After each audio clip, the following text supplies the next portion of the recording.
উন্নয়ন চমৎকার করেছে। আমি বলবো যে আপনি বাংলাদেশ কি আফগানিস্তান পাকিস্তানের মতন রক্তাক্ত দেখতে চান? জাতীয় সমাজতান্ত্রিক দল জাসদের প্রধান বিগত আওয়ামী লীগ সরকারের সাবেক তথ্যমন্ত্রী হাসানুল হক ইনু গ্রেফতার হয়েছেন। সোমবার বিকেলে রাজধানীর উত্তরা থেকে তাকে গ্রেফতার করা হয় বলে ঢাকা মহানগর গোয়েন্দা পুলিশের একটি সূত্র নিশ্চিত করেছে। বৈষম্য বিরোধী আন্দোলনে শিক্ষার্থী মৃত্যুর ঘটনায় দায়ের করা বেশ কয়েকটি মামলায় আওয়ামী লীগের জোটসঙ্গী হাসানুল হক ইনু আসামি।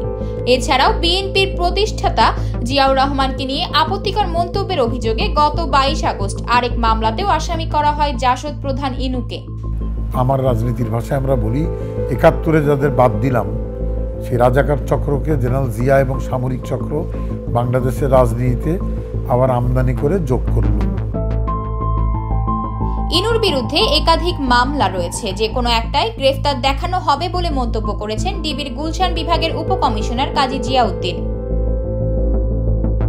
হাসানুল হক ইনু আওয়ামী লীগের নেতৃত্বাধীন রাজনৈতিক জোট কেন্দ্রীয় 14 দলের অন্যতম গুরুত্বপূর্ণ নেতা।